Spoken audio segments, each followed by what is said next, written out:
Continuando con el tema de variables aleatorias, a continuación hablaremos de la variable aleatoria continua.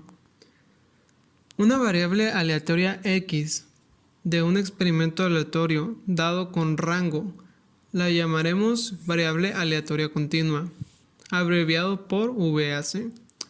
Cuando el conjunto resulta ser un intervalo del conjunto de los números reales, nótese aquí que se utiliza la palabra intervalo. Esto es muy importante, ya que este es el punto principal del cual se diferencia la continua de la variable aleatoria discreta.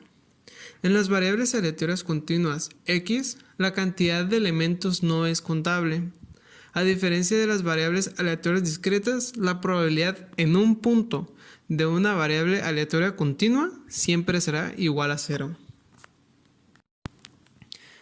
Función de densidad de probabilidad. La función de densidad de una X cualquiera es cualquier función real fx que describa su distribución de probabilidad. Las propiedades es que es positivo, es decir, igual o mayor a 0 en los reales. La integral entre menos infinito y más infinito de dicha función valdrá 1.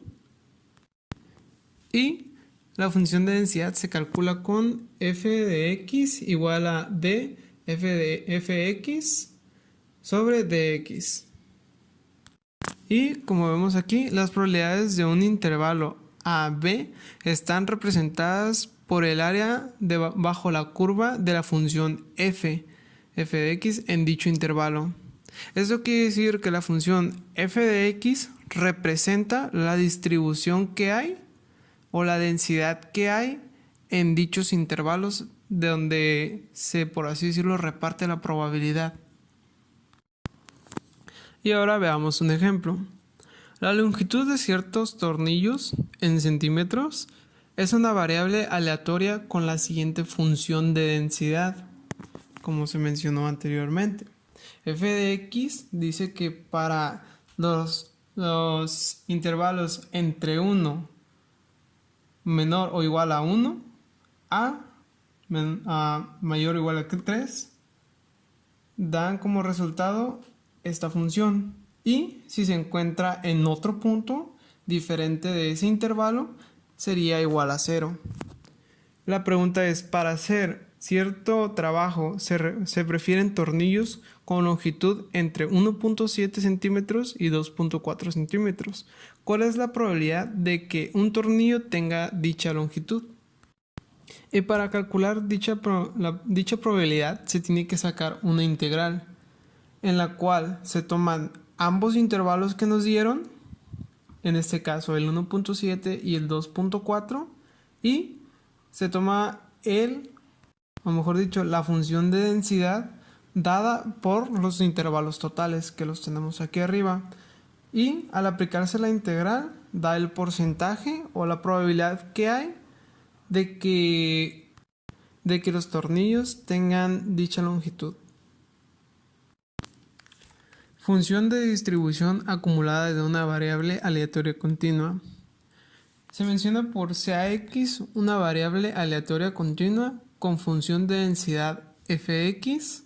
Llamaremos función de distribución acumulada de la variable aleatoria continua x a la función fx definida en todos los reales, tal que fx igual a probabilidad de x menor o igual a x menor igual a la integral de x sobre menos infinito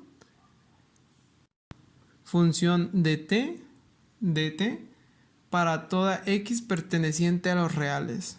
Esto se expresa como la probabilidad de que la variable tome valores menores o iguales que dicho valor x, dado que está en los reales. Por último, la varianza y desviación estándar de una variable aleatoria continua. Dado un experimento y una variable aleatoria continua x en él con función de densidad f de x, llamaremos varianza de x al valor que denotaremos por vx y se calcula como vx igual a la integral de menos infinito a infinito, que en este caso sería el intervalo que nosotros tenemos, que es 1 a 3. Y esto en x menor a la esperanza de x mayor, todo esto al cuadrado. Y a continuación se llama desviación estándar a la variable aleatoria continua x a la raíz positiva de la variancia, es decir, simplemente la raíz cuadrada de la variancia. Y ahora, para realizar esta operación, por ejemplo, en el problema que teníamos anteriormente, el de los tornillos, tenemos de este lado la función de densidad dada en el problema y tenemos que calcular primeramente la esperanza matemática, la cual se calcula como la integral de ambos del intervalo que nosotros tenemos, que en este caso es el 1 al 3, multiplicado por x, que multiplica a la función de densidad que nosotros tenemos en el problema, que en este caso vendría siendo todo de este apartado, lo cual al realizar dicha operación resulta 2. Eso significa que nuestra esperanza matemática es 2. Una vez conociendo este dato, podemos realizar la operación de la variancia, la cual, como ya habíamos dicho, va a expresar en una integral el intervalo que nosotros tenemos, y a esto, entre paréntesis, a x le restaremos nuestra esperanza matemática y todo esto lo elevaremos al cuadrado, lo cual resulta un 0.6. Y simplemente para sacar la desviación estándar a ese 0.6 se le saca raíz cuadrada, lo cual da 0.774. Y bien, esto fue todo, espero les haya gustado. Dudas y aclaraciones en los comentarios, por favor.